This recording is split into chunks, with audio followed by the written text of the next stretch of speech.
Hello friends, कैसे हैं आप सब। आई होप कि आप सब ठीक होंगे। सो आइए आज पढ़ते हैं reorganisation act of Jammu and Kashmir. बहुत सारे फ्रेंड्स की डिमांड थी कि रीऑर्गेनाइजेशन एक्ट पे लेक्चर बनाया जाए। एग्जामिनेशन पॉइंट ऑफ व्यू से भी ये टॉपिक बहुत इंपॉर्टेंट है। बहुत सारे क्वेश्चन एग्जाम में रीऑर्गेनाइजेशन एक्ट से पूछे जाते हैं। सो फ्रेंड्स, मेरी आपसे रिक्वेस्ट रहेगी, अगर रियल सेंस में अगर आप रीऑर्गेनाइजेशन एक्ट को समझना चाहते हैं तो मैं चाहूंगा कि आप लेक्चर के अंत तक बने रहिए और हर एक लाइन जो है इसमें मैं समझा रहा हूँ, जो पढ़ा रहा हूँ, तो उसको ध्यान से पढ़िएगा, क्योंकि बहुत सारे इंटरेस्टिंग फैक्ट्स मैं आज बताने वाला हूँ जो अभी तक हमने नहीं पढ़े होंगे, कहीं भी नहीं पढ़े होंगे। विदाउट वेस्टिंग एनी टाइम आइए हम आगे बढ़ते हैं और इसको पढ़ते हैं कि रीऑर्गेनाइजेशन एक्ट असल में क्या था, इसमें क्या क्या प्रोविजंस लाए गए थे। अभी तक जिसने जर्नी ऑफ लाइफ चैनल को सब्सक्राइब नहीं किया है, चैनल को सब्सक्राइब, लाइक, शेयर और कमेंट करें। आइए आगे बढ़ते हैं। Reorganisation act of Jammu and Kashmir.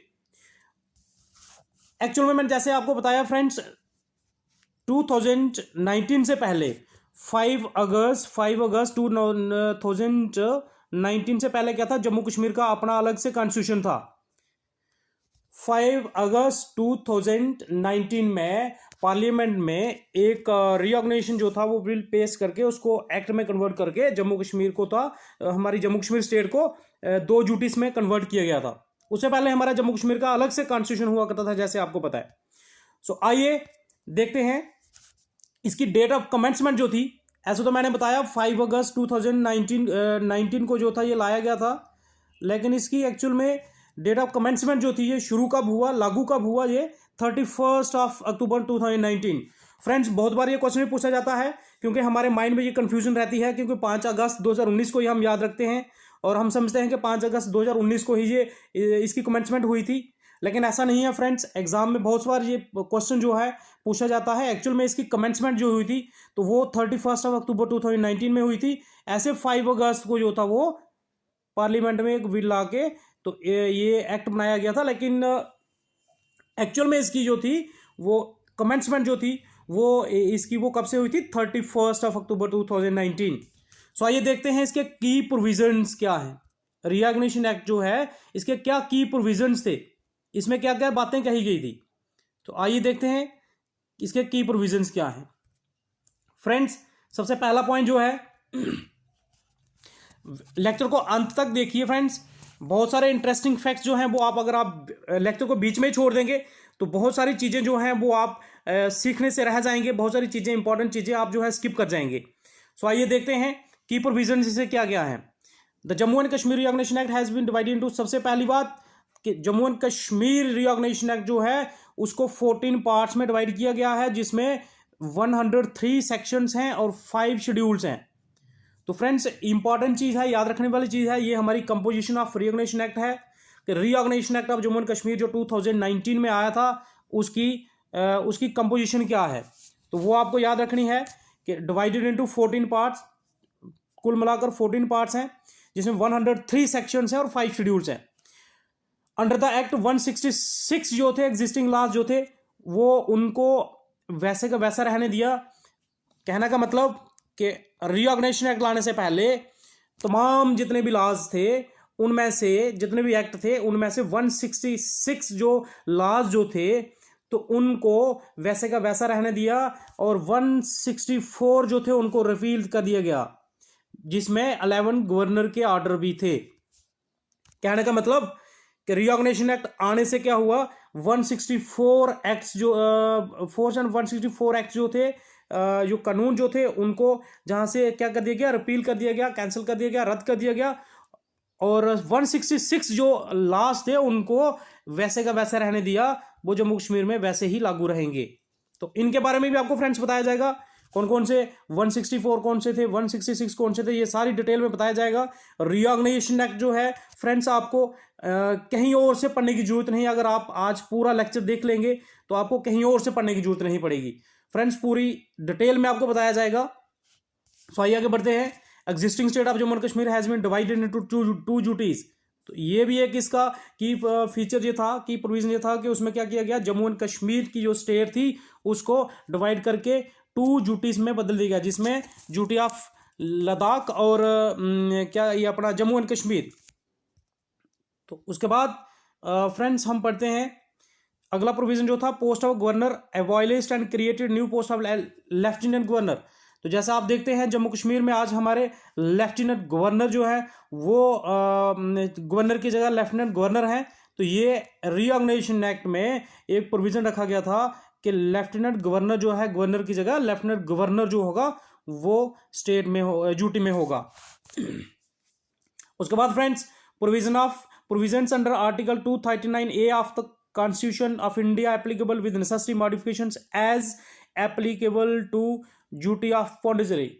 तो इसमें क्या था कि पॉन्डिचेरी ड्यूटी, जो पॉन्डिचेरी है उसके पैटर्न पे आर्टिकल, क्योंकि आर्टिकल 239A जो है वो पॉन्डिचेरी को डील करता है। पॉन्डिचेरी के सारे उसमें कैसे एडमिनिस्ट्रेशन रहेगी, कैसे सब वहाँ पे जो एक काम चलेगा।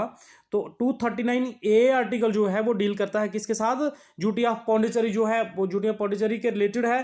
तो उसी के पैटर्न पे, उसी की तर्ज पे 239A of the Indian constitution जो है आर्टिकल, तो वो जम्मू कश्मीर को भी इंप्लीमेंट कर दिया गया, जम्मू कश्मीर में भी इंप्लीमेंट कर दिया गया। उस आर्टिकल के प्रोविजन जो थे तो इसमें भी इंप्लीमेंट कर दिए गए।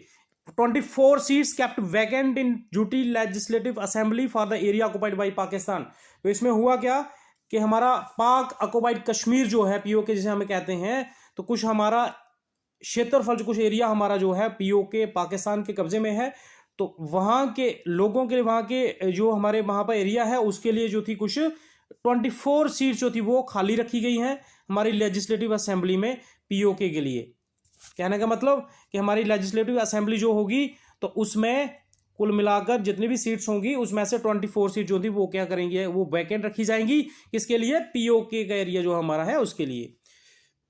Tenure of legislative assembly only for 5 years। तो इसमें क्या था ये भी आपको फ्रेंड्स पता होना चाहिए। इससे पहले क्या था, टेन्योर जो था हमारा 6 year का हुआ था, लेकिन इसमें क्या होगा, टेन्योर जो था लेजिस्लेटिव असेंबली का कितना होगा, सिर्फ 5 साल का होगा। और अगला इसका की फीचर है फ्रेंड्स, अगला इसका की फीचर जो था वो ये था कि लेजिस्लेटिव काउंसिल एबॉलिश्ड। बहुत इंपॉर्टेंट है लेजिस्लेटिव काउंसिल, ये फ्रेंड्स याद रखने वाली बात है। एग्जामिनेशन में ये क्वेश्चन आ सकता है कि legislative council abolished under the reorganisation act under section 57। तो सेक्शन 57 जो है, सेक्शन 57 जो है रीऑर्गेनाइजेशन एक्ट की, उसमें क्या प्रोविजन है, उसमें लेजिस्लेटिव काउंसिल जो उसको खत्म कर दिया गया है। लेजिस्लेटिव काउंसिल को सिर्फ लेजिस्लेटिव असेंबली ही रहेगी। पहले जहां पे बाइक कैमरल हमारा जहां पे लेजिस्लेटिव जो थी असेंबली वगैरह हुआ करती थी, लेकिन अब इसमें क्या है, स्टेट लेजिस्लेचर जो पहले बाइक कैमरल थी, अब जहां पे सिर्फ यूनिकैमरल होगी, सिर्फ लेजिस्लेटिव असेंबली के बंदे होंगे। लेजिस्लेटिव असेंबली जो है वो बनेगी, लेजिस्लेटिव काउंसिल को खत्म कर दिया गया है। There shall be common high court for duty of. एक और इंपॉर्टेंट चीज है फ्रेंड्स, याद रखने वाली कुछ ऐसी छोटी छोटी चीजें हैं जो एक्चुअल में हमें पता नहीं होती हैं। ओवरसाइट की वजह से हमें उन्हें छोड़ देते हैं और एग्जाम में हम गलती कर बैठते हैं, एग्जाम में हम उन्हें एग्जाम में अटेम्प्ट नहीं कर पाते। फ्रेंड्स इसमें क्या था, जैसे हम 2 ड्यूटीज बनी तो हम समझते होंगे नहीं कि जहाँ पे सारी चीज़ें जो थी ड्यूटी ऑफ लद्दाख के लिए अलग से बन गई होंगी, सारे इंस्टीट्यूशन वहाँ पे सारे, ऐसा कुछ नहीं है। जैसे हमारे जहाँ पे there shall be common high court for duty of JNK and Ladakh, तो लद्दाख और ड्यूटी ऑफ जम्मू कश्मीर के लिए जो हाई कोर्ट है वो कॉमन रहेगा। उसकी सेक्शन को डील कर अंडर सेक्शन 75। फ्रेंड्स ये पूछा जा सकता है कि under which section there shall be a common high court for duty of JNK and Ladakh. तो ये फ्रेंड्स आपको याद रखना है। कितने इंटरेस्टिंग फैक्ट्स हैं ये चीजें एग्जाम में, यही जो है इनमें से ही क्वेश्चन जो है वो एग्जाम में पूछे जाएंगे। इसके बाद friends Ladakh will be without legislature. एक और इंपॉर्टेंट चीज जो है, लद्दाख में जो होगा वो लेजिस्लेचर नहीं होगी। वहां पे जैसे हमारे जहाँ पे लेजिस्लेटिव असेंबली होगी, लद्दाख में वहां पे लेजिस्लेटिव असेंबली नहीं होगी। ये इंपॉर्टेंट चीज है, Ladakh will be without legislature. उसके बाद duty of Jammu and Kashmir will be with legislature. तो ड्यूटी ऑफ जम्मू कश्मीर की ड्यूटी जो बनी है इसमें लेजिस्लेचर होगा, लेकिन लद्दाख में जो है वो लेजिस्लेचर नहीं होगा। वहां पे लेजिस्लेचर जो है MLAs की जैसे इलेक्शन जहां पे होंगी वहां पे नहीं होंगी। तो ये कुछ इंटरेस्टिंग फैक्ट्स थे रीऑर्गेनाइजेशन एक्ट के फ्रेंड्स, ये आपको याद रखने हैं। आई होप कि अभी तक जो हमने पढ़ा ये आपने समझ लिया होगा।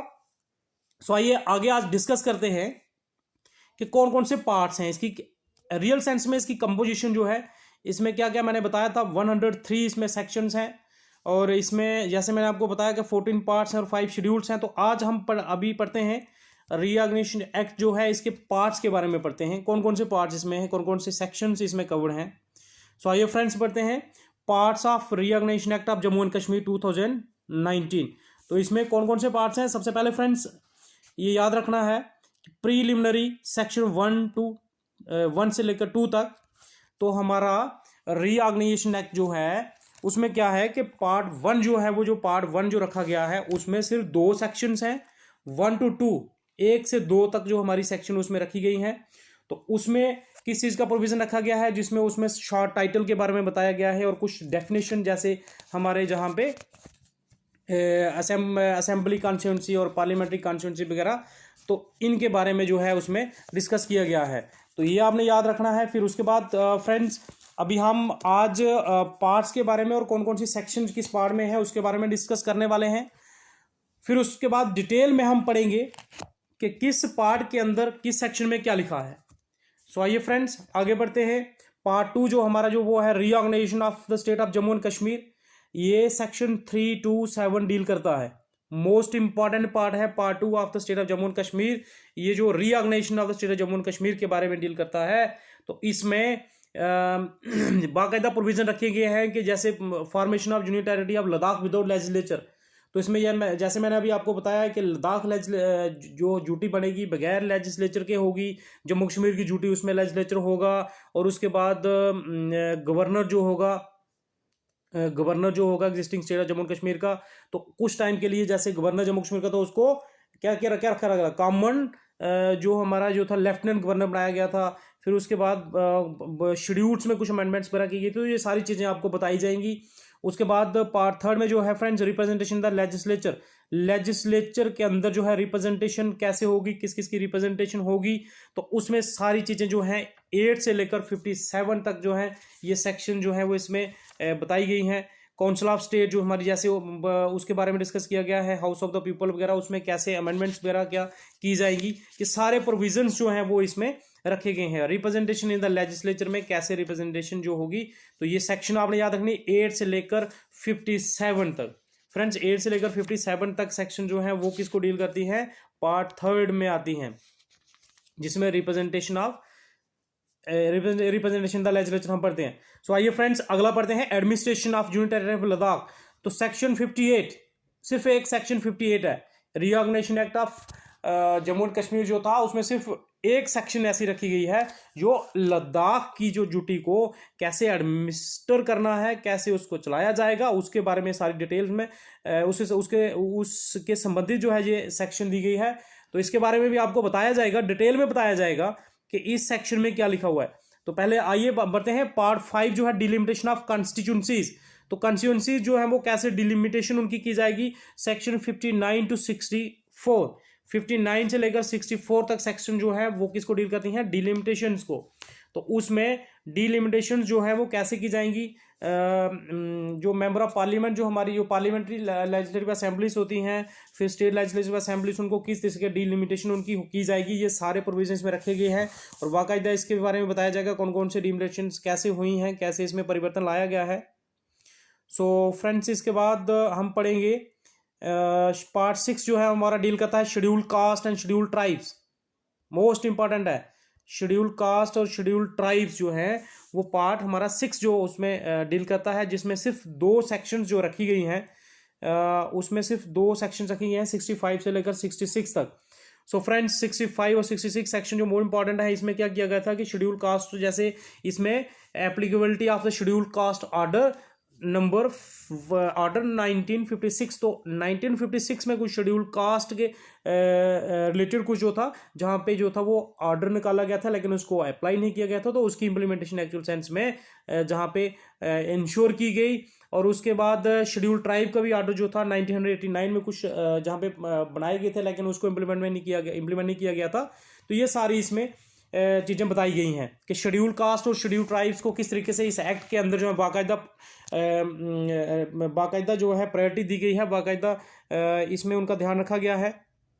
मिसलिनियस एंड ट्रांजिशनल प्रोविजंस हैं, कुछ और सारे मिसलिनियस और ट्रांजिशनल प्रोविजंस हैं, वो सारे 67 से लेकर 74 तक इसमें आते हैं।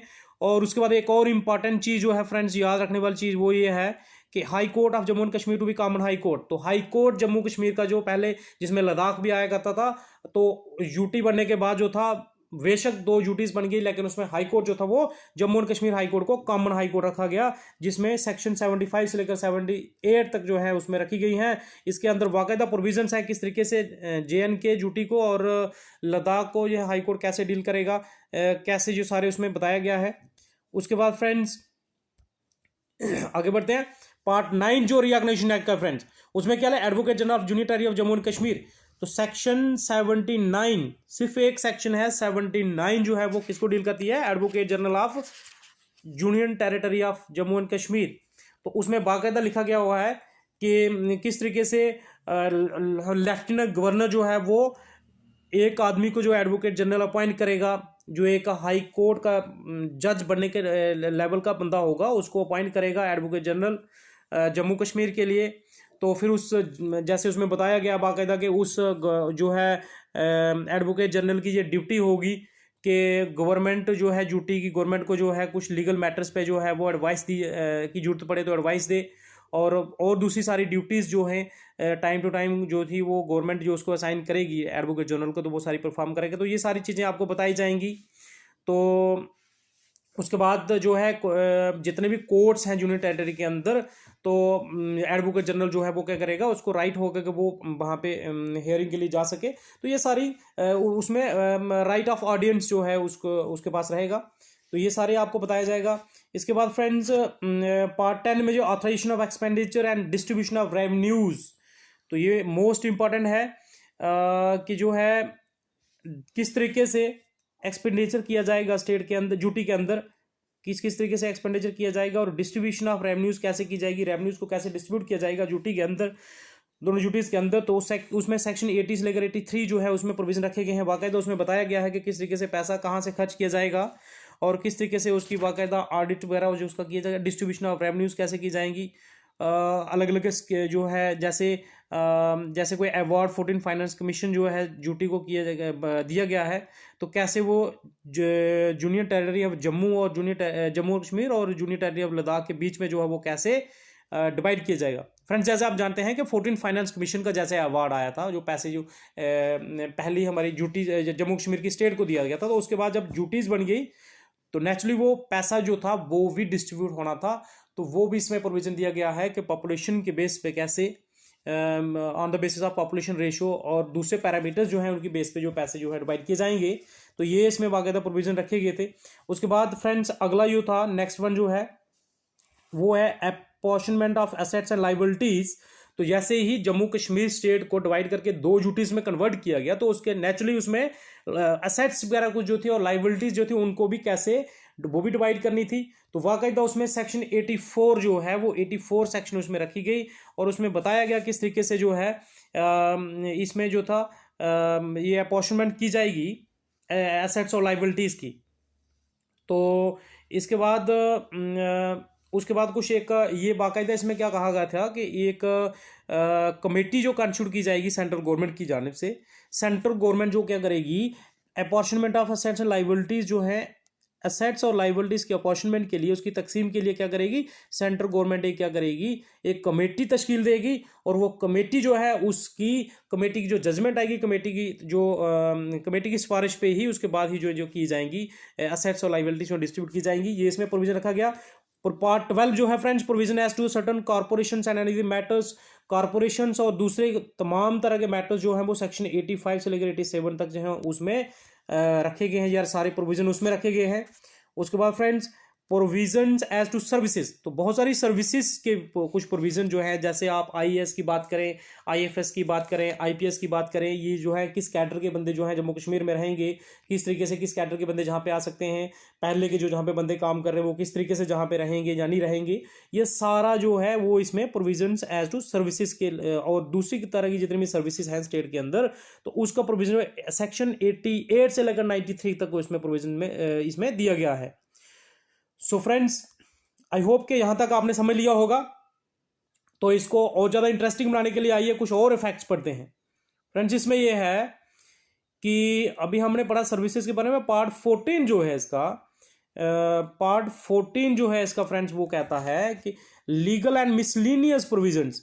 तो और कोई कई तरह के लीगल और मिसलिनियस प्रोविजंस जो हैं वो सारे जो हैं वो किस पार्ट के अंदर और कौन सी सेक्शंस के अंदर रखे गए हैं। पार्ट हमारा 14 जो है उसमें सेक्शन 94 से लेकर 103 तक जो है वो क्या है, उसमें बाकायदा लीगल और कुछ मिसलिनियस प्रोविजंस बाकी के जो है सारे इसमें रखे गए हैं। तो उसमें बाकायदा बताया गया है कि किस तरीके से अमेंडमेंट की जाएगी सेक्शन 15 ऑफ एक्ट 37 ऑफ 1956। तो कुछ 1956 में जो एक्ट आया था, एक्ट नंबर 37 जो था, उसकी सेक्शन 15 को किस तरीके से अमेंडमेंट किया जाएगा, टेरिटोरियल एक्सटेंड, फिर ये लॉ जो बनाए जाएंगे, ये लॉ जो है इनकी टेरिटोरियल एक्सटेंड कितनी होगी, और उसके बाद फिर एडॉप्ट लॉ करने की पावर, सारी ये सारी चीज़ें इसमें, और फिर पेंडिंग प्रोसीडिंग्स वगैरह कैसे ट्रांसफर कहाँ की जाएंगी, लीगल प्रोसीडिंग्स, ये सारी चीज़ें। और उसके बाद एक और मोस्ट इंपॉर्टेंट चीज़ था जो इसमें सेक्शन वो है सेक्शन 103 सेक्शन जो है फ्रेंड्स, ये आपने याद रखना, मोस्ट इंपॉर्टेंट जो सेक्शन है इसमें किया गया था कि अगर इस रीऑर्गेनाइजेशन एक्ट जो है इसको इम्प्लीमेंट करने में कहीं अगर दुश्वारी, कहीं दिक्कत, कहीं परेशानी आती है तो प्रेसिडेंट ऑफ इंडिया जो है वो क्या कर सकता है, उसमें क्या कर सकता है, वो इनिशिएट लेके तो इसको जहाँ पे लागू करवाने में, जैसे president may by order do anything not inconsistent with such provisions which appears to him to be necessary or expedient for the purpose of removing the difficulty. इसमें दिया गया है कि कोई भी ऑर्डर जो था expiry of period of 5 years from the appointed day उसके बाद नहीं किया जाएगा। लेकिन ये जो आपने सिर्फ यहाँ तक याद रखना है फ्रेंड्स कि आर्टिकल सेक्शन 103 जो है उसमें क्या दिया गया है कि रीऑर्गेनाइजेशन एक्ट जो है इसको इम्प्लीमेंट करने में अगर कहीं कोई अगर डिफिकल्टी आती है, तो उसमें प्रेसिडेंट ऑफ इंडिया जो है उसको ऑथराइज किया गया है कि वो क्या कर सकता है, प्रेसिडेंट ऑफ इंडिया जो है वो उसमें कोई ऐसे कानून जो है इनकंसिस्टेंट है उनको हटा के तो इसकी इंप्लीमेंटेशन के लिए जो है वो काम कर सकते हैं। तो आइए फ्रेंड्स इसके आगे बढ़ते हैं, schedules of the reorganisation act of Jammu and Kashmir. आज मैंने बताया था कि जैसे हम कंपोजिशन पढ़ने वाले हैं, मोस्ट इंपॉर्टेंट जो है इसका जो है वो शेड्यूल्स है फ्रेंड्स। तो आइए हम पढ़ते हैं शेड्यूल्स में है क्या है। टोटल मैंने आपको बताया था टोटल ऑफ 5 शेड्यूल्स हैं। कितने शेड्यूल बताया था 5 शेड्यूल्स बताया था मैंने आपको कि टोटल जो है शेड्यूल्स कितने हैं, 5 शेड्यूल हैं। शेड्यूल 1 जो है, शेड्यूल 1 जो है वो किसके related, member of the council of state. तो इसमें काउंसिल ऑफ स्टेट हमारी जो पहले थी उनके मेंबर्स के रिलेटेड जो है कुछ प्रोविजन रखे गए हैं कि मेंबर कंटिन्यू करेंगे नहीं करेंगे, वो सारी चीज़ें इसमें जो है वो बताई गई हैं। जिसमें सिटिंग मेंबर उस टाइम के उनमें बाकायदा उनके नाम बताए गए थे, जैसे फ़याज़ मीर मोहम्मद, लाय श्री नज़ीर अहमद, मनाज श्री शमशेर सिंह जी, गुलाम नबी आज़ाद, ये सारे जो बंदे थे। तो इसमें इनका टेन्यूर के बारे में बताया गया था, कब से कब तक जहाँ पे उसमें है, तो इनके बारे में डिस्कस की गई है। शेड्यूल 2 जो है, amendment to delimitation of parliamentary constituencies order 1976 में पार्लियामेंट्री कॉन्स्टिट्यूंसीज को डिलिमिट करने के लिए जो थी आया था, तो उसमें अमेंडमेंट करने का भी इसमें प्रावधान शेड्यूल 2 में रखा गया है। कहता है amendment to the delimitation of parliamentary constituencies order. तो पार्लियामेंट्री कॉन्स्टिट्यूंसीज को जो है वो डिलिमिट किया जाएगा, उसमें डिलिमिटेशन की जाएगी। वो ऑर्डर एक 1970 में आया था, तो उसमें भी जहां पे चेंज लाने की बात की गई, वो किस में रखा गया provision, schedule 2 of the reorganisation act of Jammu and Kashmir. So friends आइए बढ़ते हैं शेड्यूल 2 के बाद शेड्यूल 3 जो है वो किसके रिलेटेड है, amendment to the delimitation of assembly constituency. तो असेंबली की कॉन्स्टिट्यूंसीज को है वो एक 1995 में एक ऑर्डर निकला था जो डिलिमिटेशन ऑफ असेंबली कॉन्स्टिट्यूंसीज जो थी, तो उसको भी अमेंडमेंट करने की बात करी गई, उसका प्रोविजंस वो शेड्यूल 3 में रखे गए। शेड्यूल 4 जो है फॉर्म्स ऑफ ओथ और एफर्मेशंस, तो जितने भी MLA, जितने भी मिनिस्टर्स जितने भी बनेंगे, तो अलग अलग तरीके से वो किस तरीके से वो ओथ जो है लेंगे, उस किस टाइप की ओथ वगैरह होगी, तो वो सारे प्रोविजन ओथ किस टाइप की लेंगे, वो सारे प्रोविजन जो हैं वो इसमें रखे गए हैं, वो शेड्यूल 4 में रखा गया है। उसके बाद शेड्यूल 5 जो है central laws made applicable to union territory of Jammu and Kashmir and the union territory of Ladakh. तो शेड्यूल 5 में ये प्रोविजन है कि जितने भी सेंट्रल लॉज हैं वो duty of Jammu and Kashmir और ड्यूटी ऑफ लद्दाख को लद्दाख में इंप्लीमेंट किए गए हैं, उनको एप्लीकेबल बनाया गया है। Central laws made applicable to the union territory of Jammu and Kashmir. तो duty of Jammu and Kashmir जो है और ड्यूटी ऑफ लद्दाख जो है उसमें सेंट्रल लॉज को जो है वो एप्लीकेबल बनाया गया है, वो जहां पे उनको इंप्लीमेंट किया गया है। तो ये शेड्यूल 5 में जो है ये इसका प्रोविजन रखा गया है। आइए फ्रेंड्स देखते हैं तो इस तरीके से आज हमने पढ़ा फ्रेंड्स कि reorganisation act of Jammu and Kashmir जो था उसकी कंपोजिशन क्या थी, reorganisation act of Jammu and Kashmir के अंदर कौन कौन से पार्ट्स में कौन कौन सी सेक्शंस रखी गई हैं। तो ये एक पूरा मैंने आपको आज इसका कंपोजिशन पूरा स्ट्रक्चर जो था रीऑर्गेनाइजेशन एक्ट का पढ़ा दिया। तो अब हम नेक्स्ट लेक्चर में जो सेक्शन वाइज सेक्शन जो है उस पर डिस्कस करेंगे और मोस्ट इंपॉर्टेंट सेक्शन जो हमारी रहेंगी उसके बारे में आपको बताया जाएगा, उसके बारे में आपको बताया जाएगा कि कौन कौन सी इंपॉर्टेंट सेक्शंस जो है वो एग्जाम में भी आने वाली हैं। और मैं समझता हूं कि आम आदमी के लिए भी रीऑर्गेनाइजेशन एक्ट को समझना बहुत जरूरी है। एक वो एक्ट जिसके तहत अभी हम यूटी ऑफ जम्मू कश्मीर के अंदर रह रहे हैं, वो एक्ट जिसके तहत यूटी ऑफ लद्दाख जो है वो उसको एडमिनिस्टर किया जा रहा है। तो इसके की प्रोविजन जो है उसके बारे में समझना हर आदमी के लिए जरूरी है। और एग्जामिनेशन पॉइंट ऑफ व्यू से जो एग्जाम की तैयारी कर रहे हैं उनके लिए तो इंपॉर्टेंट है ही, लेकिन आम आदमी के लिए भी इन प्रोविजंस को समझना आई होप कि इतना ये की प्रोविजंस जो थे इसके इनको समझना इतना टफ नहीं है, इतना मुश्किल नहीं है। सो फिलहाल फ्रेंड्स आज हमने पढ़ा जैसे रीऑर्गेनाइजेशन एक्ट और इसके केस को हमने पूरा एक कंपोजिशन जो थी इसकी आज हमने पढ़ी। तो आज के लेक्चर में फिलहाल फ्रेंड्स इतना ही। सो एक बार फिर से फ्रेंड्स जर्नी ऑफ लाइफ आपका जो चैनल है इसको सब्सक्राइब, लाइक और शेयर जरूर करें और ताकि नए मेरे लेक्चर जो हैं वो आप तक पहुंच सकें। आज के इस लेक्चर में फ्रेंड्स इतना ही। मिलते हैं नेक्स्ट जो तो हमारा लेक्चर आएगा, मिलते हैं अगले लेक्चर में। तब तक के लिए आप अपना ध्यान रखिएगा। Bye bye, take care.